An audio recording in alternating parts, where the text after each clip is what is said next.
Welcome to జనన్ news బులెటిన్ల ముందుగా headlines.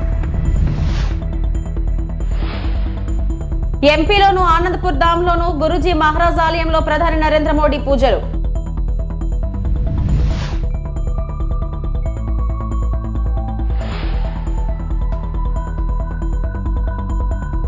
హిందువుల తిలకాలపై అసభ్యంగా కామెంట్స్ చేసిన డీఎంకే మంత్రి. హిందూ సమాజం వ్యతిరేకతతో పదవి నుంచి తొలగింపు.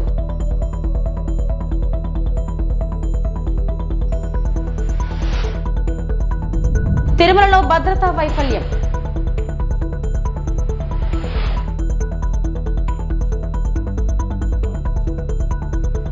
మధ్యప్రదేశ్లోని అశోక్ నగర్ జిల్లాలోని ఆనందపూర్ ధామ్లోని గురూజీ మహారాజ్ ఆలయంలో ప్రధాని నరేంద్ర మోడీ పూజలు చేసి ప్రార్థనలు చేశారు.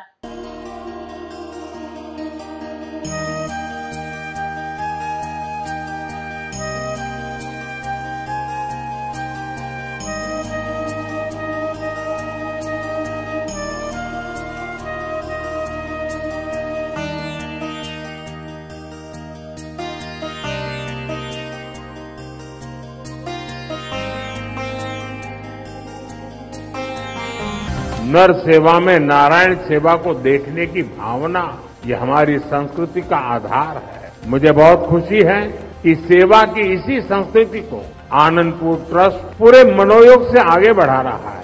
गरीब और वंचित के उत्थान का संकल्प, सबका साथ सबका विकास का मंत्र, सेवा की ये भावना आज सरकार की नीति भी है. వైఎస్ఆర్ జిల్లా ఒంటిమిట్ట శ్రీ కోదండరామస్వామి కళ్యాణోత్సవం వైభవంగా జరిగింది. ఈ కార్యక్రమానికి ముఖ్య అతిథిగా చంద్రబాబు దంపతులు ఒంటిమిట్ట చేరుకుని ప్రభుత్వం తరపున స్వామివారికి పట్టు వస్త్రాలు, ముత్యాల తలంబ్రాలు అందజేశారు. స్వామివారి కళ్యాణ మహోత్సవాన్ని తిలకించేందుకు భక్తులు అధిక సంఖ్యలో హాజరయ్యారు.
రాయచోటిలో జాతీయ రహదారి నిర్మాణం కోసం నిల్వ ఉంచిన సామాగ్రిని అక్రమంగా తరలిస్తున్నారని వైఎస్ఆర్సీపీ రాష్ట్ర అధికార ప్రతినిధి రమేష్ కుమార్ రెడ్డి అన్నారు. మంత్రి రాంప్రసాద్ రెడ్డి సోదరుడు లక్ష్మీప్రసాద్ రెడ్డి మేనలుడు మౌర్యారెడ్డి చేస్తున్న దోపిడీలకు నియోజకవర్గంలో అడ్డు అదుపు లేకుండా పోయింది. మట్టిని దోచేస్తున్నారు, ఇసుకను దోచేస్తున్నారు, ఇప్పుడు కంకరపై పడ్డారు అని అన్నారు. కంకర మిషన్లు యజమానుల వద్ద దోచుకుంటున్నారు. ఇండ్లలో చొరబడి దోచుకునేందుకు కుట్రలు పన్నుతున్నారని, ఎర్రచందనం కూడా దోచుకునే పరిస్థితి ఉందని అన్నారు. ప్రభుత్వ పనులు దక్కితే ఇంజనీర్లతో చెప్పి పనులను ఆపేస్తున్నారు. అంతటితో ఆగకుండా ఇప్పుడు దొంగతనాలు సైతం మొదలు పెట్టారని అన్నారు. చంద్రబాబు లోకేష్ల పేరు చెప్పి దండాలు మంత్రి చేస్తున్నారని, చంద్రబాబు లోకేష్ల వారికి అనుమతులు ఇచ్చి ఉంటే నేరుగా వారికే ట్యాక్స్ కడతామని, మంత్రి అరాచకాలను కలెక్టర్, ఎస్పీలు కట్టడి చేస్తారని ప్రజలకు చెప్పాలని అన్నారు.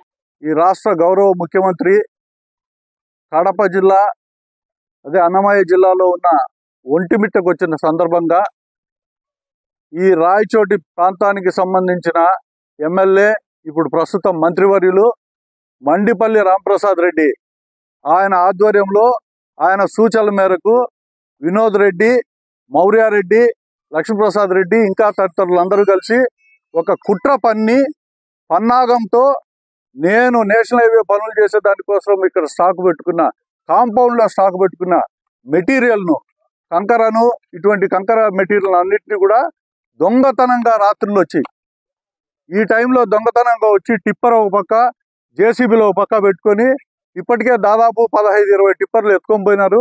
ఈ సమాచారం అందుకొని నేను ఇక్కడికి వచ్చినాను. ఎంత నీచమైన సంస్కృతి తెలుగుదేశం పార్టీ ఈరోజు ప్రభుత్వంలో ఉంటే ఈరోజు చేస్తున్న కార్యక్రమం ఇది. ఎంత నీచం ఇది. దొంగతనానికి కూడా పాల్పడుతున్నారు.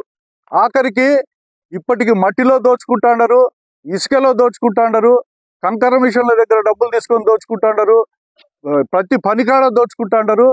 దౌర్జన్యంగా ఈరోజు ఇళ్లలోకి కూడా జ్వరపడి ఈరోజు డబ్బులు సంపాదించుకోవాలనే ఒక ఆలోచనతో ఈరోజు ఉంది. పక్కాగా ఎర్రచందనం కూడా బ్రహ్మాండంగా దోలే పరిస్థితులు వచ్చినాయి ఈరోజు. ఇంతటి దౌర్భాగ్యమైన పరిస్థితి చంద్రబాబు గారి నాయకత్వంలో జరుగుతూ ఉంది అంటే ఎవరు సిగ్గుతో తలదించుకోవాలా? ఇదేనా గవర్నెన్స్ అంటే? ఇలాంటి గవర్నెన్స్ చంద్రబాబు నాయుడు ఇస్తాడా? ఇలాంటి వ్యవహారాలన్నింటి ఆయన ఎంకరేజ్ చేస్తున్నాడా? నేను మొట్టమొదటిసారి నా జీవితంలో ఇంతటి దౌర్జన్యము, ఇంత ఒక దురదృష్టకరమైన పాలన ఇంతవరకు నేను చూడలేదు. చాలా దురదృష్టకరమైంది. ప్రభుత్వం మంజూరు చేస్తే పనులు ఎవరైనా టెండర్లు వేయచ్చు. టెండర్లు వేసి పనులు చేసుకుంటా అంటే ఇంజనీర్లకు చెప్పి ఆపుతారు. ఆపినారంటే ఆఖరికి దొంగతనానికి పాల్పడతారు. ఇంత దౌర్జన్యంగా దొంగతనంగా రాత్రిపూట మొబ్బులో దొంగతనంగా వచ్చి జేసీబీలు పెట్టి టిప్పర్లు పెట్టి మెటీరియల్ అంతా తీసుకుపోతారా? ఎవడయ్యా ఇది? ఎస్పీ ఆఫీస్కు కేవలం ఒక 200 మీటర్లలోనే ఉంది. ఇంత దురదృష్టకరమైన పరిపాలన ఉందంటే ఒక్కసారి ప్రజలందరూ కూడా ఆలోచన చేయాలా. ముఖ్యంగా చంద్రబాబు నాయుడు ఆలోచన చేయాలా, లోకేష్ నాయుడు ఆలోచన చేయాలా. వాళ్ళ పేర్లు చెప్పే ఈ దందాలన్నీ ఈ మంత్రి చేస్తా ఉన్నాడు. ఇక్కడ మీరు అనుమతించినారా? మీరు అనుమతించితే చెప్పండి, ప్రజలందరం కలిసి మీకే డైరెక్ట్ గా ట్యాక్సులు కడతాం, మీకే డబ్బులు కడతాం కదా. ఎందుకింత దౌర్జన్యము, ఎందుకింత అరాచకము, ఏం అవసరం వచ్చింది? ఇటువంటి చీప్ చెత్తన కొడుకు రాజకీయాలు చేసే ఒక గుంపును దించినాడు ఈరోజు కడప జిల్లాలో ఈ చంద్రబాబు నాయుడు గారు. లాస్ట్కు నిందను ఆయన పైన వేయాల్సిన పరిస్థితులు ఏర్పడినాయి. 40 ఏళ్ల చరిత్ర, 40-50 ఏళ్ల చరిత్ర రాజకీయాల్లో ఎట్లా ఇట్లాంటివన్నీ అలౌ చేస్తాడు? ఈరోజు నేను న్యూస్ లో చూసిన, ఎక్కడ ఎవరు అరాచకం చేసినా తాట తీస్తా అంటాడు. ఏం తాట తీస్తాడు? ఏమీ దౌర్జన్యం? ఇంత అవసరమా? తీసుకోండి, మొత్తం తీసుకోండి.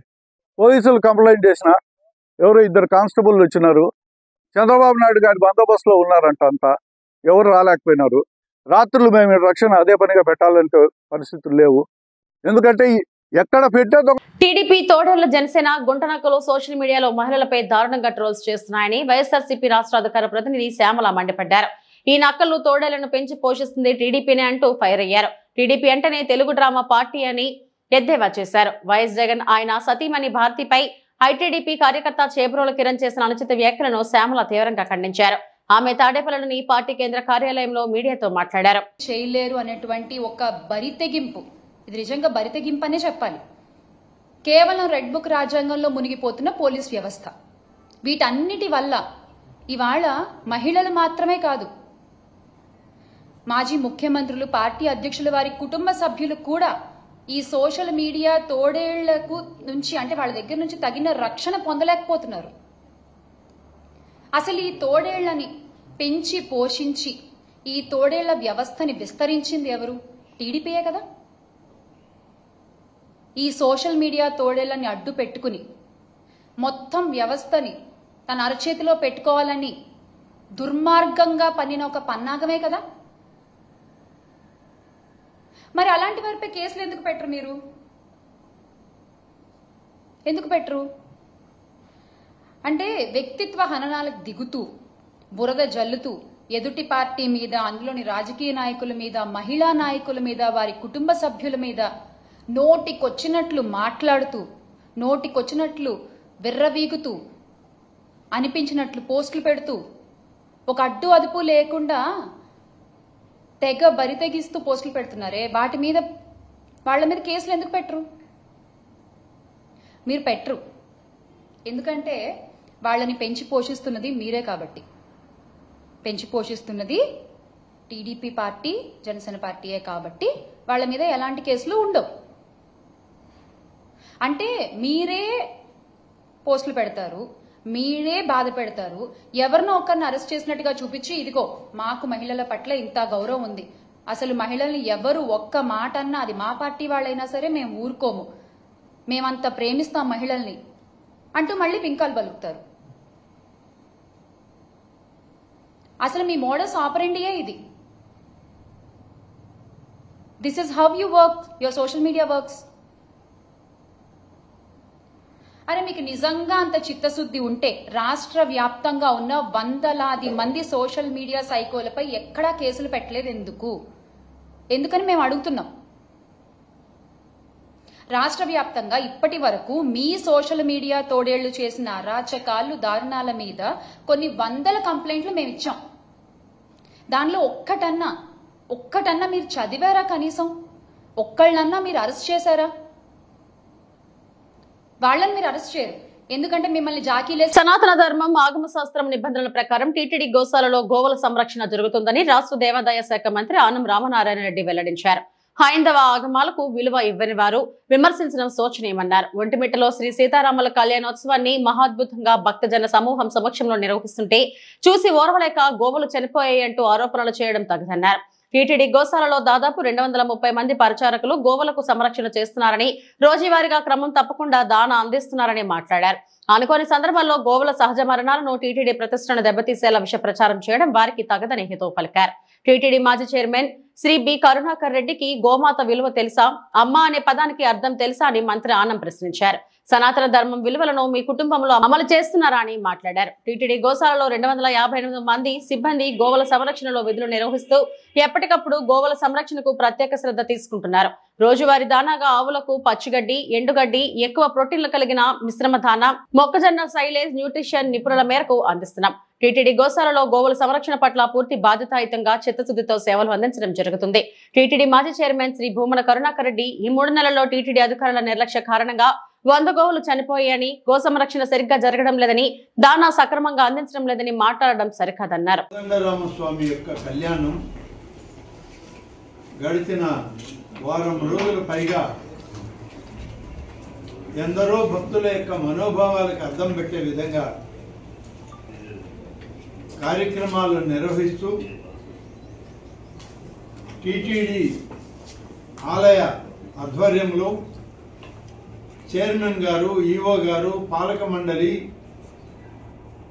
రాష్ట్ర ప్రభుత్వ అధికార యంత్రాంగం అంతా ఏకమై ఒక వైభవోపేతమైనటువంటి కోదండరాముని యొక్క కళ్యాణాన్ని ఈరోజు తిలకించడానికి ప్రజలు వేలాదిగా తరలి వస్తుంటే, గతంలో ఇదే సంస్థలో అధ్యక్షుడిగా పనిచేసినటువంటి వ్యక్తి సంస్థ పైన, ఆలయ వ్యవస్థ పైన, ఆగమ శాస్త్రాల పైన, సనాతన ధర్మాల పైన విచ్చలవిడిగా నోరు పారేసుకోవడం చూస్తే ఏమాత్రం హైందవ సంస్కృతికి, హైందవ విధానాలకు,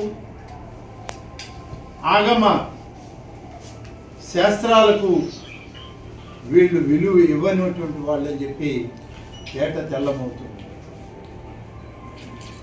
మాటల పలుకుల్లో కాదు, గుండె లోతుల్లో నుంచి ఆధ్యాత్మికతని చూపించేటువంటి పరిస్థితి ఈనాడు ప్రభుత్వంలో కానీ, తిరుమల తిరుపతి దేవస్థానంలో కానీ పెద్దలందరి యొక్క నేతృత్వంలో పనులు జరుగుతున్నాయి.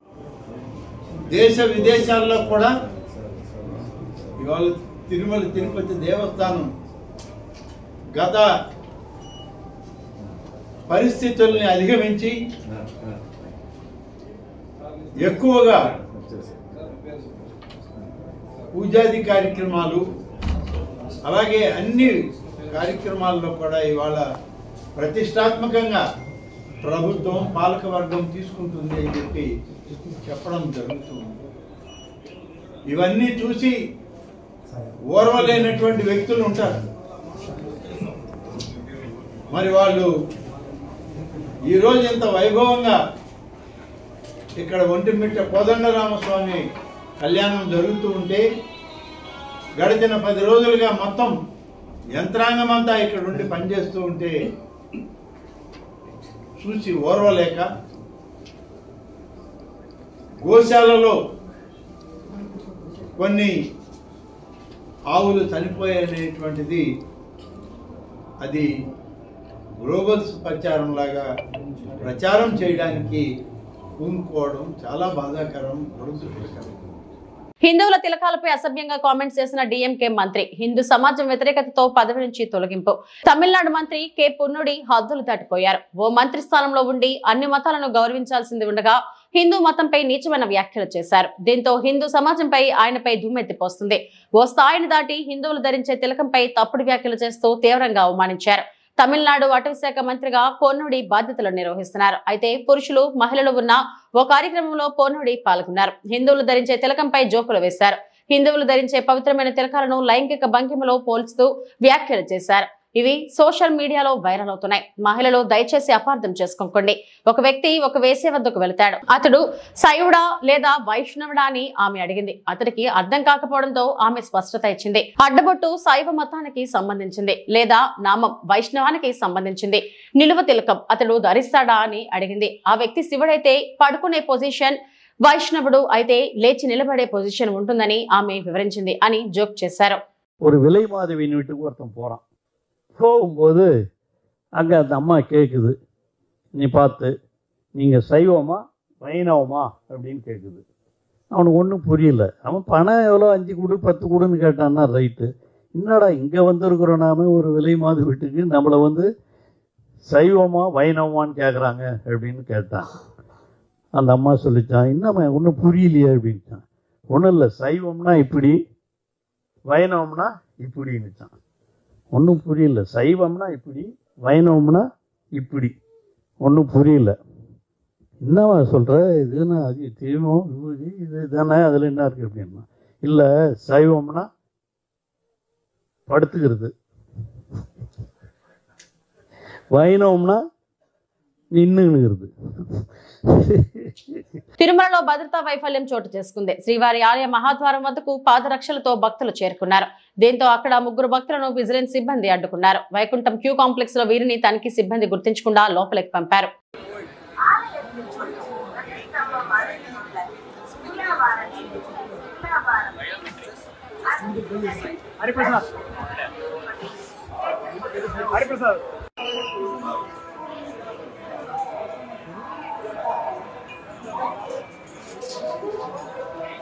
తిరుమల శ్రీవారిని నటుడు శ్రీకాంత్ తన్యుడు సినీ హీరో రోషన్ దర్శించుకున్నారు. శనివారం వీఐపీ ప్రారంభ విరామ దర్శన సమయంలో ఆయన స్వామివారి సేవలో పాల్గొన్నారు. దర్శనం అనంతరం రంగనాయకుల మండపంలో రోషన్ కు పండితులు ఆశీర్వచనం చేసి స్వామివారి తీర్థ ప్రసాదాలను అందజేశారు. ఈసారి జనవరి రావాల్సింది కుదరలా, ఇప్పుడు వచ్చాను. చాలా సంతోషంగా ఉంది. అంతా చాలా బాగా జరిగింది. అండ్ ఇవాళ హనుమాన్ జయంతి, నెక్స్ట్ ఛాంపియన్ అండి. అనౌన్స్మెంట్ కూడా ఒకటి వచ్చింది కదా, March 13th రోజు ఒక అనౌన్స్మెంట్ వచ్చింది.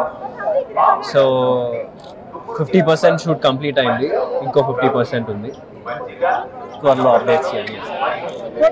తెలంగాణ రాష్ట్ర వ్యాప్తంగా పంట నష్టపోయిన రైతులకు ఇన్పుట్ సబ్సిడీ అందించాలని BRS MLA Harish Rao demand చేశారు. వడగండ్ల వానకు పంట నష్టపోయిన రైతుకు కూడా ఇన్పుట్ సబ్సిడీ ఇవ్వాలన్నారు. ఒక్క సిద్దిపేట జిల్లాలోని 10,000 ఎకరాల్లో పంట నష్టం జరిగిందన్నారు. గత ఎండాకాలం జిల్లాలో 1350 ఎకరాల్లో వడగళ్ల వానకు పంట నష్టం జరిగిందని, ఇప్పటి వరకు ప్రభుత్వం నష్టపరిహారం చెల్లించలేదన్నారు. సిద్దిపేట నియోజకవర్గంలోని నంగునూరు మండల రాజగోపాల్పేట గ్రామంలో ఇటీవల కురిసిన అకాల వర్షాల వల్ల నష్టపోయిన పంట పొలాలను పరిశీలించారు. రైతులను అడిగి వివరాలు తెలుసుకున్నారు. పాపం మా రైతుల పరిస్థితి ఏంది ఇప్పుడు? ఇక్కడ పెద్ద ఆయన కొంతం నర్సయ్య ఇలా మాట్లాడిస్తే పాపం వాళ్ళ రైతులు, నాకు రైతు బంధు పడలేదు, రుణమాఫీ కాలేదు, దాని సోపతికి ఇప్పుడు వడగళ్ల వానబడి పంట అంతా కూడా నష్టమైందని చాలా బాధపడుతున్నటువంటి పరిస్థితి. ఒక్క సిద్దిపేట జిల్లాలోనే 12,000 ఎకరాలకు పైగా మొన్న పడ్డ వడగళ్ల వానకు నష్టం జరిగింది. గత వారం వడగళ్ల వాన పడి గత వారం దాదాపు 3-4 ఎకరాలు పోయింది. ఈ వారం 12,000 ఎకరాలు పోయింది. అంటే రెండు కలిపితే 16,000 ఎకరాలు ఒక్క సిద్దిపేట జిల్లాలో నష్టం జరిగింది. అంటే 6 కాలం కష్టపడి పెట్టుబడి అంతా పెట్టి చెమట చుక్కలు పడిచి బుక్క నోట్లకు పోయే సమయానికి పంట ఇక రేపో మాపో కోస్తమానంగా ఈ రాళ్లు పడి చాలా నష్టం జరిగింది. పాపం రైతులు చాలా దుఃఖంలో ఉన్నారు. అందువల్ల ఈ ప్రభుత్వం ఇప్పటికైనా, రేవంత్ రెడ్డి నువ్వు దేవుళ్ళ మీద ఒట్టు పెట్టినావు, ప్రతి ఊరు దేవుడి మీద ఒట్టు పెట్టినావు, మా మెదక్ జిల్లాలో పాపన్నపేట అమ్మవారి మీద ఒట్టు పెట్టినావు, మెదక్ చర్చి మీద ఒట్టు పెట్టినావు, వేములవాడ రాజన్న మీద ఒట్టు పెట్టినావు, యాదాద్రి లక్ష్మీనరసింహస్వామి మీద ఒట్టు పెట్టినావు. ఒట్టు పెట్టి దేవుడి మీద ఒట్టు పెట్టి మాట తప్పితే పాపం తగులుతుంది. ఇవాళ చాలా మంది రైతులకు రుణమాఫీ కాలేదు. ఇప్పటికైనా రుణమాఫీ డబ్బులు మొత్తం విడుదల చేయాలని చెప్పి నేను కాంగ్రెస్ ప్రభుత్వాన్ని రేవంత్ రెడ్డి డిమాండ్ చేస్తున్నా. ఇప్పుడు నా చిన్నకోడూరు మండలం, నా నియోజకవర్గం చిన్నకోడూరు మండలంలో ఇప్పటిదాకా రుణమాఫీ అయిన రైతులు ఎంత అంటే 5,300 మందికి రుణమాఫీ అయింది. కానోళ్ళు ఎందరు అంటే 7,352 మందికి గాలే.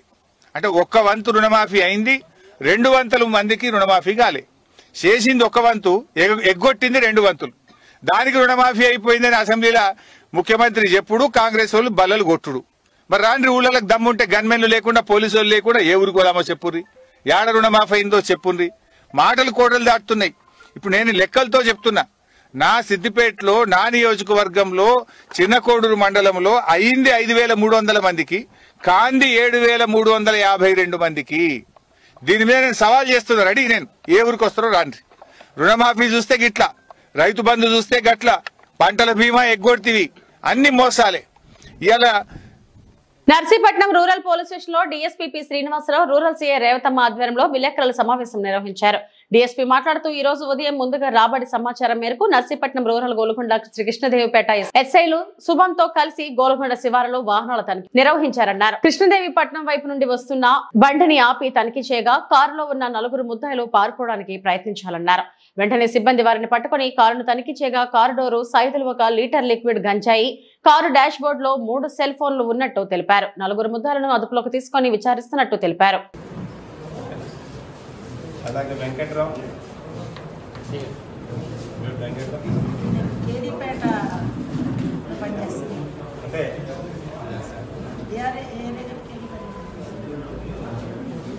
అంటే చెక్ పోస్ట్ ఇన్ఛార్జ్ అండి.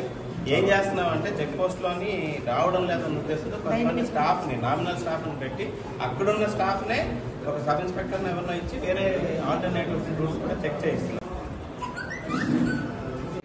అక్కడ ఈ మన మెయిన్ రూట్స్ లో ఎక్కడైతే చెకింగ్ ఉంటుందన్న దీంతో ఆల్టర్నేటివ్ రూట్స్ తీసుకొని వస్తున్నారు. ఆ విధంగా మనకి ఈ డైనమిక్ వెహికల్ చెకింగ్ లో మన ఎస్ఎస్ ఇద్దరు కూడా ముందు ఫస్ట్ ఎప్రిహెడ్ చేయాల్సింది మన వెంకట్రావు గారిని, ఏఎస్ఐ గారు, ప్లస్ స్పెషల్ బాడీ కూడా చిన్న వీళ్ళందరూ వీళ్ళని సస్పెక్ట్ సస్పెక్ట్ చేసి వెంటనే ఇంట్రాగేట్ చేయడం. అంటే ఆయన తాలూకా ఫోన్లో గాంజాకి సంబంధించిన ఫోటో ఉందన్నమాట. ఆ ఫోటోను చూసి మన వాళ్ళు వీళ్ళు గాంజా అఫెండర్స్ అని చెప్పి చాలా డీప్గా ఎంక్వైరీ చేస్తే అప్పుడు వాళ్ళు కనిపిస్తారు. ఇందులో మన కేడీపేట సబ్ ఇన్స్పెక్టర్ తాకేశ్వరరావు, అలాగే గోల్కొండ ఎస్ఐ రామారావు గారు, ఇన్స్పెక్టర్ గారు ఆధ్వర్యంలో డిటెక్ట్ చేస్తారండి. వాళ్ళందరినీ కూడా అభినందిస్తున్నాం. ఎస్పీ గారు కూడా రివార్డ్ రోల్స్ పెట్టమని చెప్పారు. అఫీషియల్ గా కూడా ఎఫర్ట్స్కి గుడ్ వర్క్ పెట్టింది.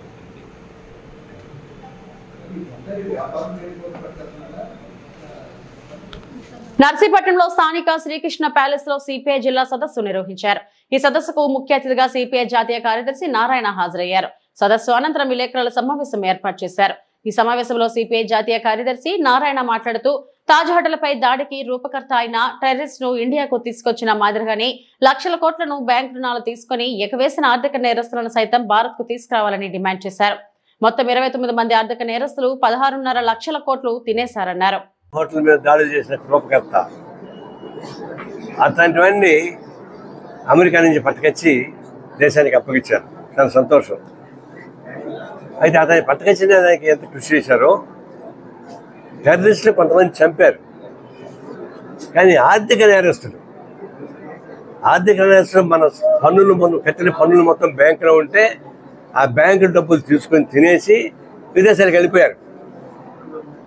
16.5 లక్షల కోట్ల రూపాయలు డబ్బులు ఎగ్గొట్టి 29 మంది ఇతర దేశాల్లో ఉన్నారు. వాళ్ళు 28 మంది గుజరాత్ వాళ్ళు, ఒక్కడ మాత్రం విజయమాదే కర్ణాటక వాళ్ళు. వీళ్ళని కూడా టెర్రరిస్ట్లాగా ట్రీట్ చేసి పట్టుకొచ్చి ఇక్కడ ఊరి పెట్టాలి. దేశానికి. రాణాని ఎట్లయితే తీసుకొచ్చారో ఈ ఆర్థిక నేరస్తులు కూడా భారతదేశానికి రప్పించాలి, వాళ్ళకున్న ఆస్తులు మాత్రం కక్కించాలి. దాదాపు 16 లక్షల కోట్ల రూపాయలు తిరిగిపోయారంటే మనందరం కష్టపడి కట్టిన పన్నులు, సామాన్య ప్రజానీకం పేదవాళ్ళు కట్టిన పన్నుల రూపంగా ఖజానాలు ఉంటే ఆ ఖజానా డబ్బులు వాళ్ళు తిరిగిపోతే వాళ్ళు రాజమార్గంగా విదేశాలను అనుభవిస్తామంటే మీరు ఊరికే చూస్తుంటారా? ఎందుకంటే అదంతా మోడీ స్టేట్లో ఉన్నోళ్ళు కాబట్టి 28 మంది ఇది ఆర్థిక నేరస్తులుగా వాళ్ళని పరిగణించి, టెర్రరిస్ట్ కన్నా మించిన టెర్రరిస్ట్గా పరిగణించి వాళ్ళందరినీ కూడా దేశానికి రప్పించమని చెప్పేసి మేము కోరుతా ఉన్నాం. ఇవి ఇప్పటివరకు నా బులెటిన్ అప్డేట్స్. నమస్తే.